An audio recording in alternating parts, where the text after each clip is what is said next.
Well, good evening, and welcome to Quick Bite History Pop-Up Live, where we will do our best to have a little fun with history. And you can catch us live normally each Sunday evening at 7 p.m. Eastern, 4 p.m. Pacific time. Tonight's a little special. We have a special challenging show for you and a surprise tonight. You can watch our robots paint, listen to my clues, and you all make your guesses as we will be exploring the top 20 historical event depiction masterpiece paintings of all time. Did you get that? Now please do check in the chat. Say hello. Feel free to comment. If I see a question coming in, I'll do my best to address those as we go. Hey, hi. Good to see you. Good to see you. What's up? Hey, Rufus is in the house. You made it. This is our special pop-up. We just decided to do a live today. We're doing it special because it's in the landscape format, so it's not on the live vertical feed tonight. It's just in my channel, horizontal. So anyway, let's fire it up. Let's see how you guys do. This is going to be a little challenging tonight. I will tell you that. Give me 1 second here, and I'll get it going.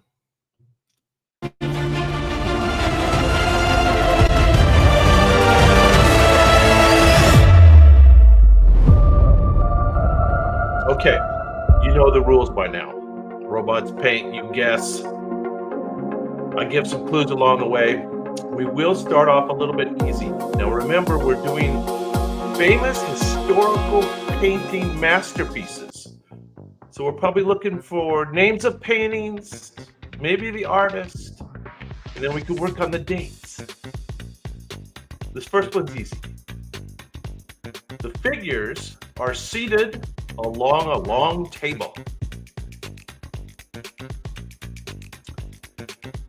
The central figure is calm, while those around him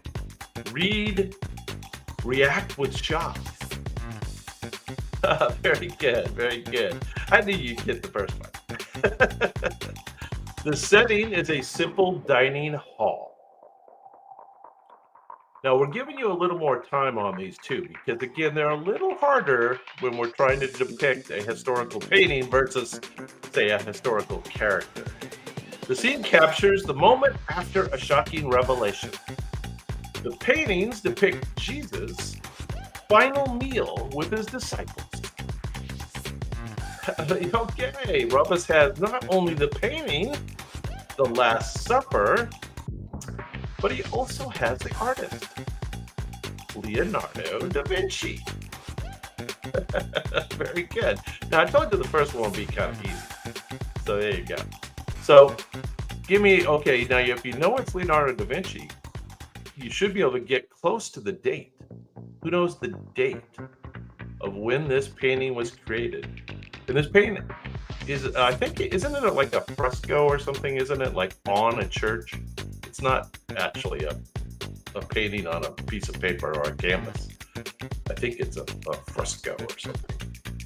But anyway, does anybody remember the date, perhaps? Well, it's 1495 to 1498. It took 3 years. And the painting's deteriorating condition is due to Leonardo's experimenting with new fresco techniques that ended up not holding up over time. Who knew? All right. Little harder maybe, still pretty easy. Here we go. The setting is a grand hall with arches and columns. Many figures are engaged in deep conversation. This is a very famous painting of the Renaissance. Two central figures walk together. One points upward, the other gestures outward. Outward. Philosophers from different time periods are all gathered in this one place. Anybody remember what this is called? It has a unique name.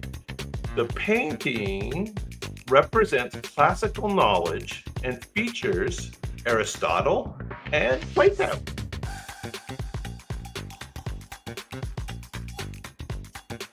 Anybody know the name of this painting or the artist? Or the year, of course. You're gonna kick yourself when I tell you. Baby. All right. The name of the painting is the School of Athens. That's not familiar at all? School of Athens. It was painted in 1509 to 1511. Any guesses at the artist? Famous, probably, well, I don't know if it's the most famous, but it was Raphael. Raphael included a self-portrait in the painting. He's the figure on the far right. Whoops, I should have told you that before. All right, next up. Now, you're going to recognize this. Let's see if you can get the details.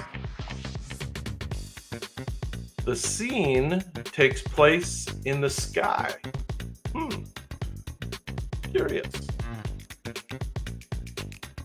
The central figure reclines on the ground, reaching outward. Now, this is this picture I've given you is the blow up of right in the middle, right?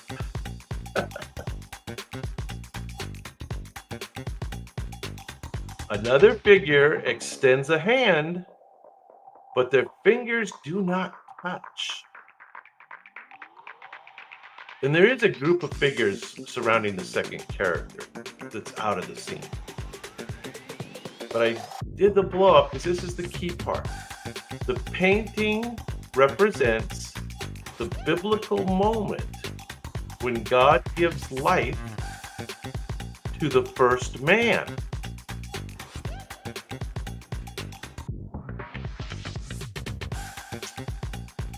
Does anybody remember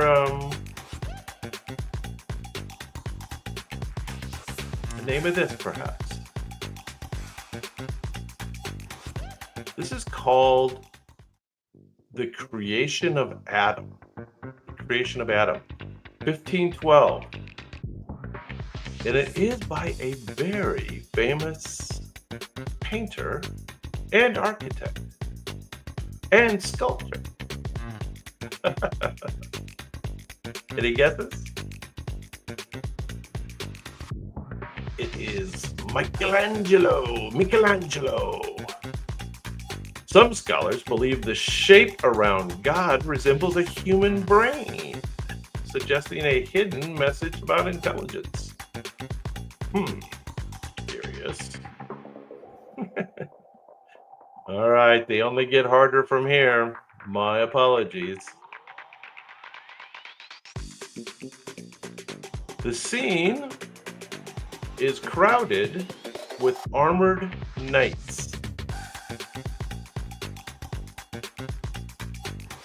Lances and swords create diagonal lines throughout the composition. I can start to see those. The perspective is styled rather than realistic. The painting celebrates a military victory for Florence.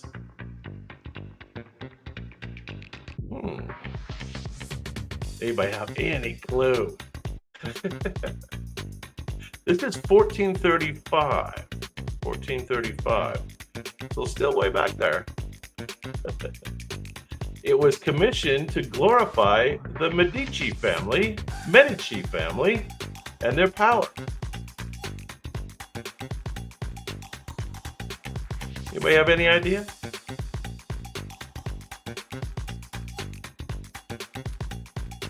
This is known as the Battle of San Romano. The Battle of San Romano. Doesn't ring a bell, does it? The artist was Paolo Uccello. Paolo Uccello. French to me. Battle of San Romano.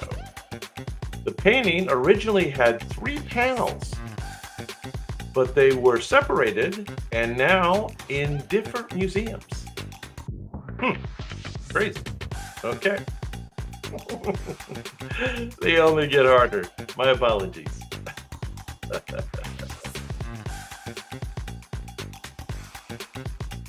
All right, first up. What's going on there? I can't see anything. The scene takes place on a battlefield. A group of men gather around a fallen leader. The setting is North America during a European conflict. The central figure dies dramatically in a pose similar to religious paintings.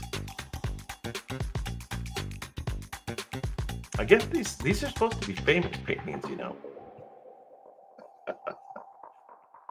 I don't know if I know this one. The painting depicts a key moment in the 7 Years' War. Any guesses?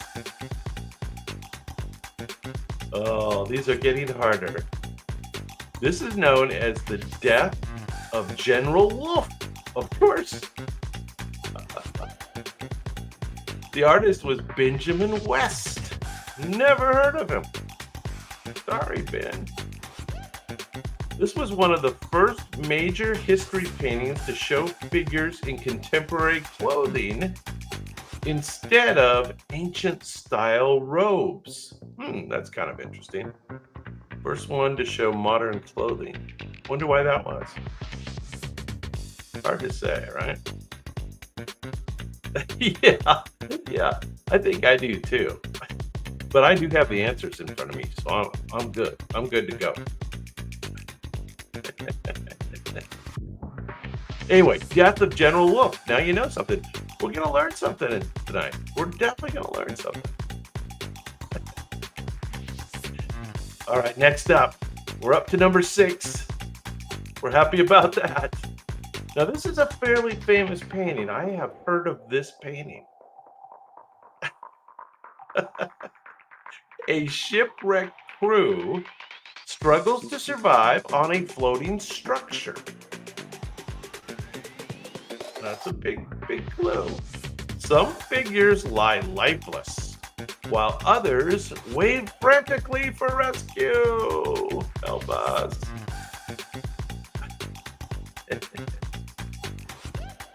A dark, stormy sea adds to the feeling of despair. The painting is based on a real maritime disaster.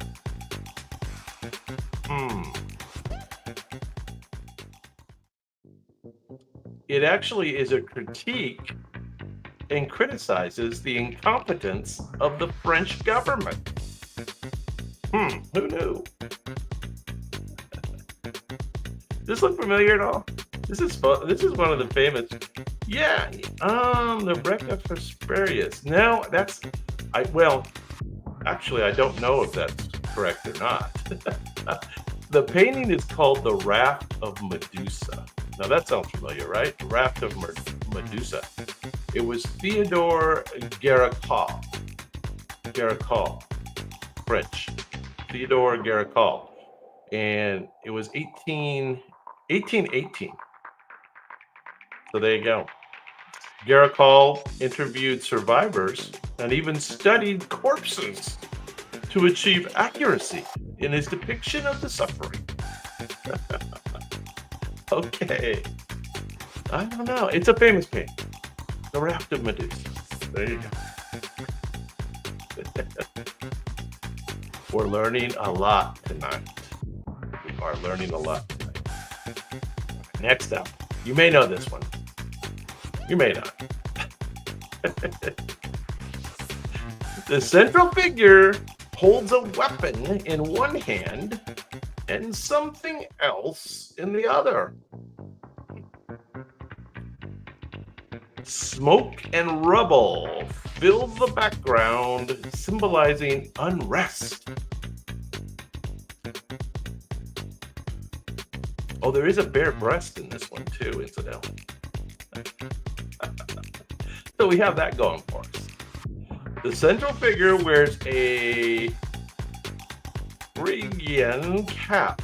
I don't know what that is. Phrygian cap. A symbol of revolution. Oh, it's a symbol of revolution. People from different social classes fight together. The painting represents the July Revolution in France. Well, so you were close. It's not the Bolshevik Revolution. It's the French Revolution. But what's the name of the painting? I don't know. It's called Liberty Leading the People. Liberty Leading the People. Never heard of it, but there you go. And the artist is Eugene Delacroix. Eugene Delacroix. 1830. 1830. This painting was considered too radical and was hidden from the public for years. I could see why. Too radical. Oh yes, Lady Liberty, there she is, in her full glory. It's the best thing we've ever had on Quick Bite History Live. There you go. Oh, that's a good one. Well, we're happy about that one anyway. All right, next up. Now, we may know this one. We certainly know the scene. The setting is cold and filled with chunks of ice. It's blue. The figures are packed into a small wooden boat.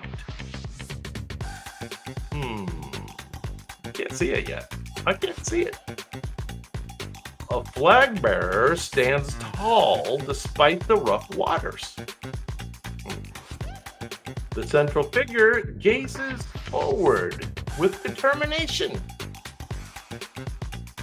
This is starting to look familiar. The painting shows a pivotal moment in the American Revolution. Who knows this one? Or what's it depict? Because that's the name of the painting. It's a very descriptive title. Yeah, it's a very descriptive title. Anybody know? The painting is not historically accurate because Washington probably crossed in the dead of night in a different kind of boat. Well, Washington Crossing the Delaware is the name of the painting. And the artist is Emmanuel Lutz. Emmanuel Lutz. Washington Crossing the Delaware. There it is. There it is. A famous painting. We should have known that one. And the painting is not historically accurate. There you go. We could at least have accurate paintings on our live show.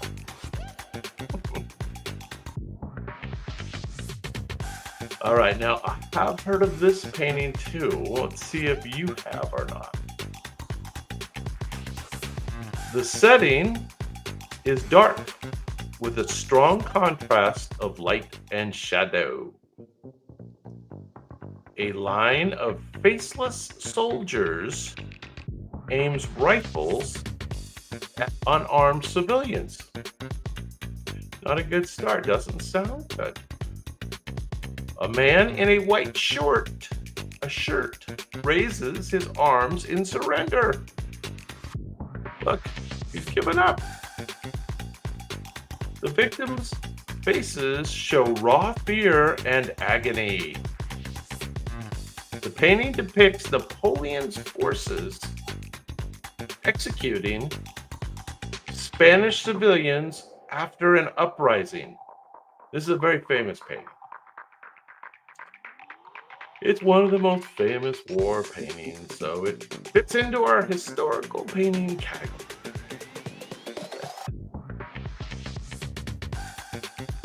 So we're going to learn something more here tonight. This painting is called The 3rd of May, 1808. It's actually all that in the title. The 3rd of May, 1808 is the title. Now, the weird thing is it was painted in 1814. I guess that's not weird. And this is an artist that you'll know the name, Francisco Goya. Goya, does that sound familiar? Goya? Maybe. Goya might be familiar. The painting's emotional intensity influenced many later depictions of war, including Picasso.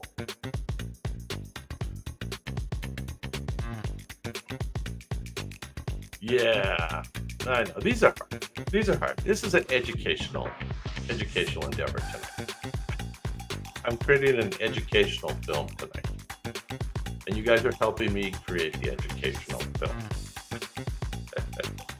All right, next up, we're doing famous historical paintings, or paintings about history. We're up to number 10. This is by an artist that you know. You'll start to recognize some of the shapes, I think. This painting is in black and white and gray tones. Well, that's boring.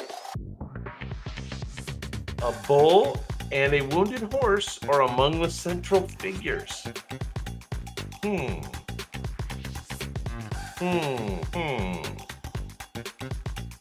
woman holds a candle illuminating a scene of chaos. The fragmented style makes the emotions even more intense. Ah, there you go. You've got the artist. Do you remember the name of this painting? I think a lot of people would say this is his most famous painting. The painting is a protest against the bombing of a Spanish town during the Civil War. It's really big. It's a big old painting. I don't know if it's on a wall or if it's on a canvas. I'm not sure, but it's huge. It's called Guernica. Guernica. I guess it's Spanish. Guernica. Pablo Picasso, 1937. Picasso refused to let Guernica be displayed in Spain while the dictator Francisco Franco was still in power. It remained in New York until 1981. Well, it must have been on a canvas then. If I wasn't on a wall, it remained in New York.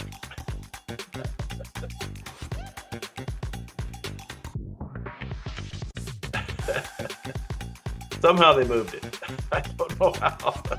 Don't know how they did it. All right, let's see. This is a famous event in history, like all.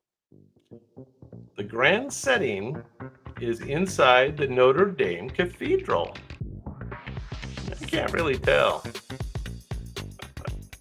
They're paintings. It's speed painting. You're supposed to guess. The main figure stands holding a golden crown. A pope is present, but not in control of the ceremony. I don't think we get to see that. I'm not sure. The central figure crowns himself instead of waiting for tradition. So that's a key clue. The central figure crowns himself instead of waiting for the Pope to put the crown on. The painting captures the self-coronation of a famous French ruler. So this is the coronation of, yeah, there you go. You got it. You got this one. Excellent. The coronation of Napoleon. 1805. It was Jacques Louis David. Jacques Louis David. And fun fact, Napoleon originally wanted the Pope to place the crown on his head. But at the last moment, he took it out of his hand and did it himself to assert his authority over the church. There you go. Sounds like something Trump might do. Exactly. Assert authority over the deep state. There we go. Number 12. Looks like a lot of dots to me. And some fire now. No. A mythological event is hidden within an ordinary countryside scene. A plowman, shepherd go about their day unaware. The sea in the distance contains an unusual splat. It's hard to see that. It's really hard to see.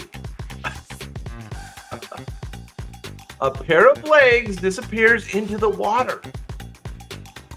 The painting depicts the legendary fall of a boy who flew too close to the sun.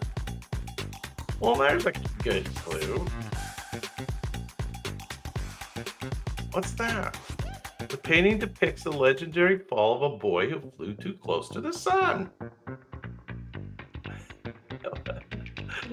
Hard to see it though. Yeah, it's about Icarus for sure.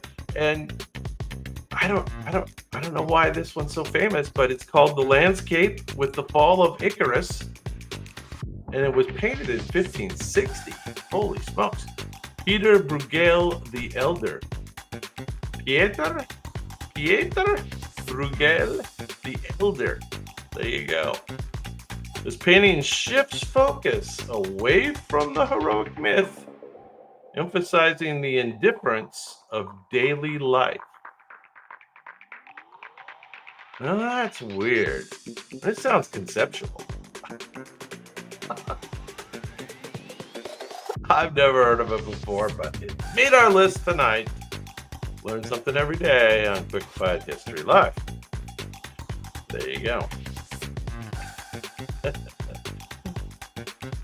Now I have another painting by Jacques Louis David. He got 2 in our list tonight. Anyway, this one's got 3 men standing in a rigid formation, arms outstretched.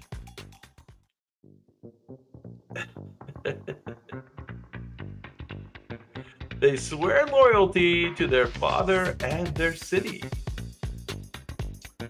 Women weep in the background. Ooh, foreshadowing a tragedy. The scene represents a Roman legend about duty and sacrifice. These are hard. You need to be an art history major. That's a good guess. That's not correct, but that's a good guess. It became an iconic image of neoclassicism and political propaganda.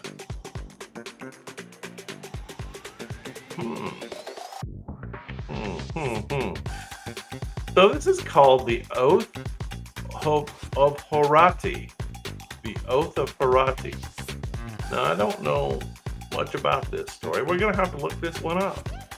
1784, Jacques Louis David.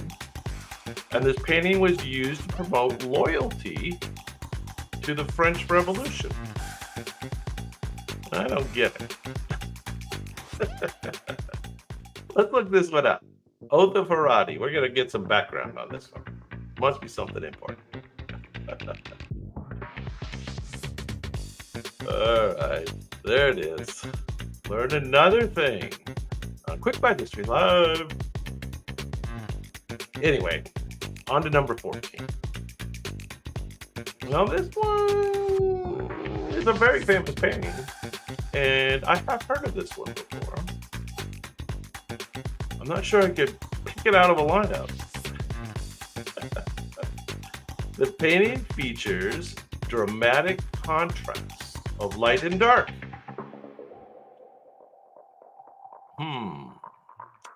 The executioner's sword is mid-strike in the painting.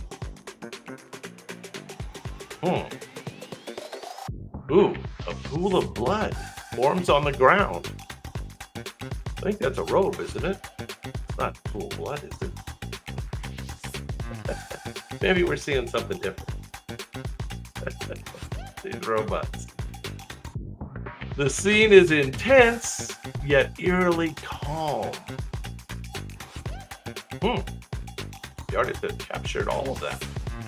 The signature of the artist is written in the blood. Well, that's weird. That's downright weird. This is a pretty famous piece. And it's called The Beheading of St. John the Baptist. Beheading of St. John the Baptist. It was painted in 1608 by somebody named Caravaggio.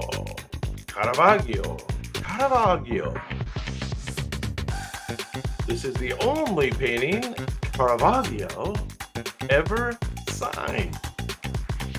He was ashamed of his work. How about that? Well, kind of a gruesome subject. Beheading of St. John the Baptist. John the Baptist, wow. Caravaggio. Yes.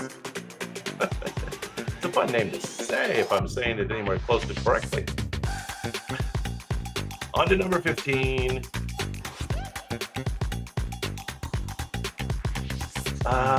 So, the main figure gazes upward in a spiritual trance.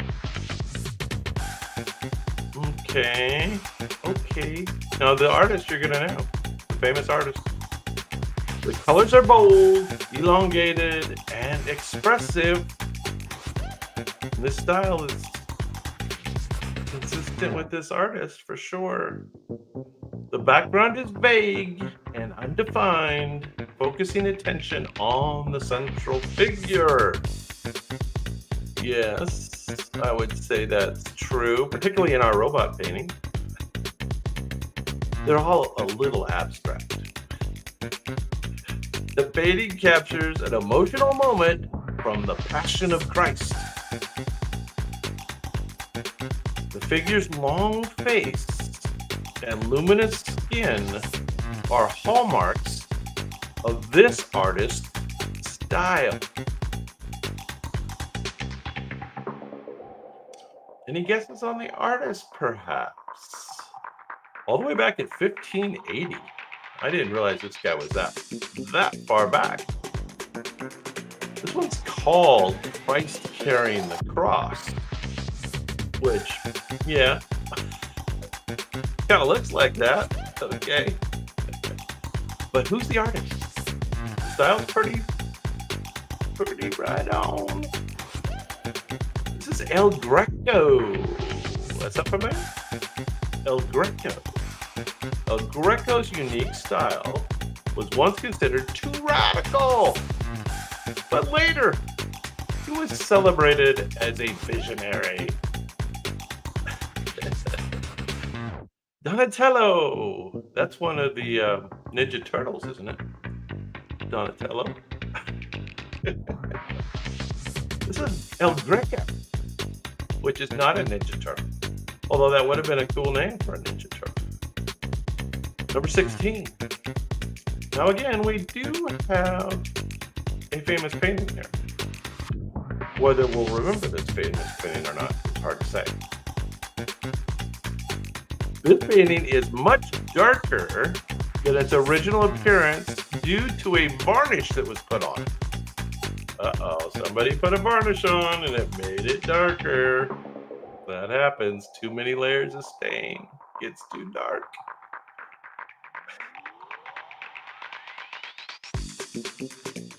Yes, they are. Yes, they are.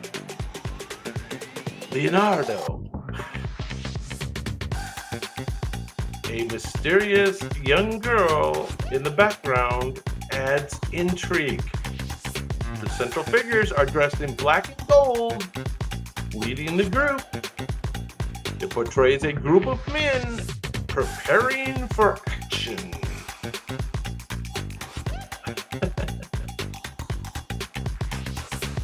Yes, looks like action. The painting depicts a Dutch militia company, not an actual night scene, which is the clue. Anyways, yeah, it's like the Three Musketeers time, right? Definitely. And this is Dutch. So we might be able to get the artist. Dutch. It is a famous painting. It's called Night Watch. Night Watch. 1642. By Mr. Rembrandt. The painting was trimmed on all sides in the 18th century to fit its display space, losing part of its composition. They varnished it, they cut it up, they did all kinds of things to that darn painting. Anyway, moving on. Number 17. Another Dutch character. This painting captures a wealthy couple inside a domestic setting. That sounds boring. The room is filled with, how's that history? A wealthy couple inside a domestic setting. That doesn't sound like history. The room is filled with detailed objects from oranges to a chandelier. That sounds like a still life. A small dog sits in the couple's feet. Oh, we can't see that. That's cut off in ours. If we had the dog, we'd be able to get it. We just had the dog. A convex mirror in the background reflects unseen figures. Well, that sounds interesting. That's hard to see, too. Robots don't make that easy. Many believe it is a wedding portrait, but its true purpose is still debated. Somehow this is a famous painting, though. I don't know. It's called the Arnolfini. The Arnolfini portrait. Well, so it must have been just he was hired to do a portrait of the family, right? Why is it in our history countdown? I don't know. This artist's name was Jan van Eyck. Jan van Eyck. Jan van Eyck. Jan van Eyck. The artist's signature is written above the mirror, reading Jan van Eyck was here. 1434. That's funny. That's kind of funny. Well, I don't know how that made our list, but it did. I guess it's a famous thing. We're all going to have to go back to do our art history classes. Maybe we'll do some more of these. Next up is number 18. We're almost done. This painting was created in a harbor city in France. Wow. It's kind of abstract. It features hazy light, yes it does, loose brush strokes, very loose, and vibrant colors. No, they're kind of pastel. A small boat and its reflection are focal points in the composition. It's a famous painting by a famous artist. Think Impressionist artist. Who's on the list? Just throw one out there. Critics mock the style, calling it unfinished, leading to a new artistic movement's name. The work is considered the first true Impressionist painting. Well, that explains why it's on our show tonight. Impressionists.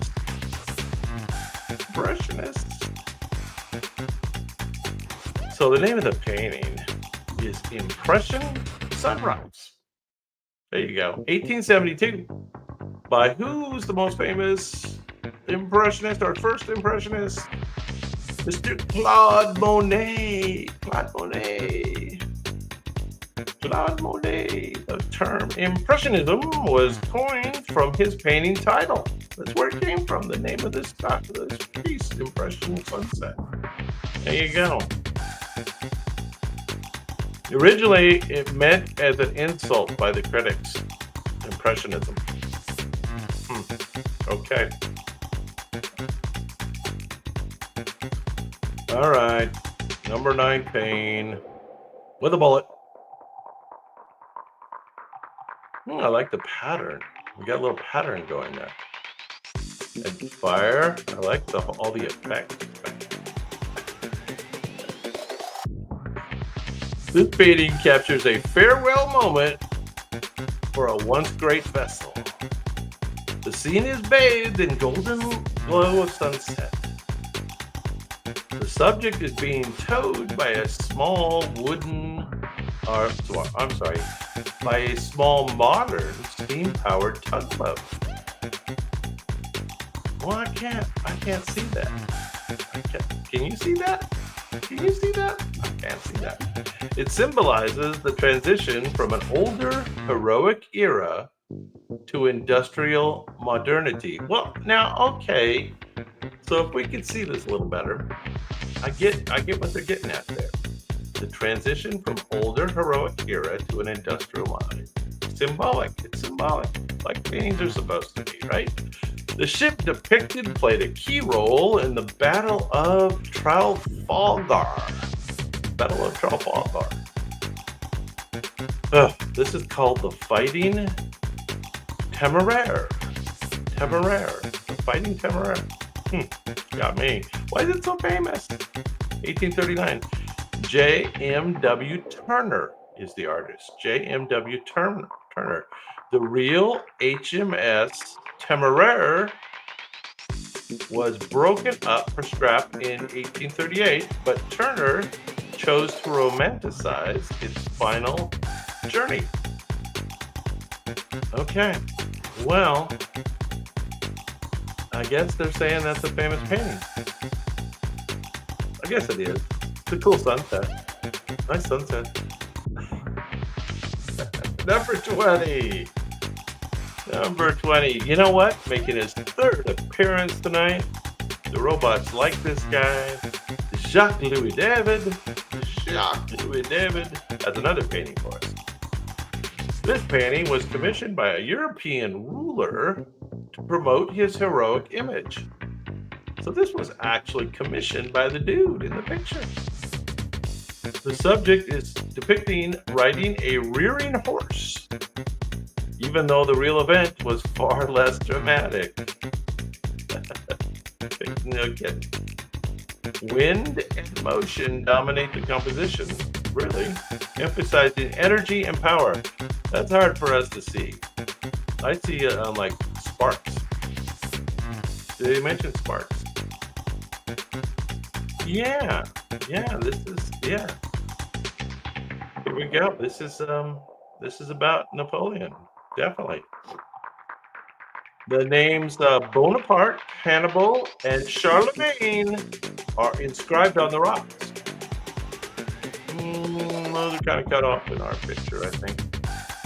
The painting captures a famous military leader leading troops through a mountain path. Well, so there's the clue. Oh, well, no, it's not the Battle of Waterloo. This is another place. And this was commissioned by Napoleon himself.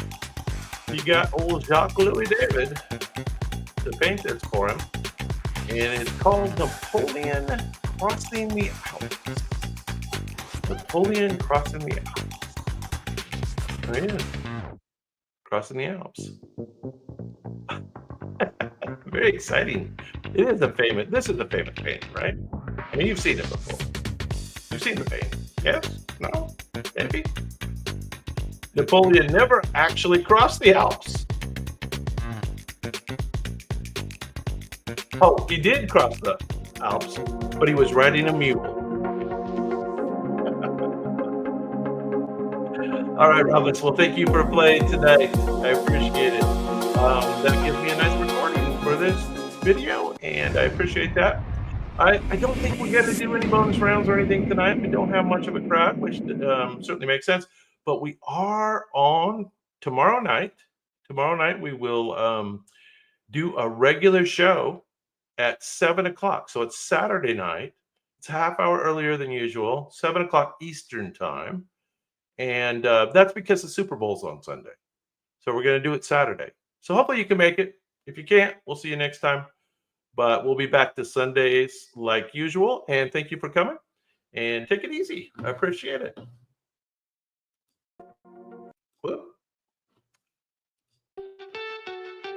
Top 10 Super Bowl halftime performances of all time. 10. Diana Ross, 1996. She left the stadium in a helicopter, setting the standards for grand exits. Number 9. U2, 2002. A moving tribute to 9/11 victims, blending music with raw emotion. Number 8. Lady Gaga, 2017, started a daring rooftop jump and never lost momentum. Number 7, Beyonce, 2013, a powerhouse performance featuring a surprise Destiny's Child reunion. Number 6, Shakira and Jennifer Lopez, a high-energy Latin-infused spectacle with stunning choreography. Number 5, Prince, 2007, played Purple Rain in the pouring rain, an unforgettable moment of magic. Number 4, Madonna, 2012, a pop extravaganza with regal entrance and multiple guest stars. Number 3, Dr. Dre and Friends, 2022, hip-hop history was made with an all-star lineup and nostalgia-packed set. Number 2, Michael Jackson, 1993, the moment the Super Bowl halftime show became a true global event. And number 1, Beyonce and Bruno Mars and Coldplay, 2016, a masterclass in showmanship, blending talent, energy, and iconic collaboration.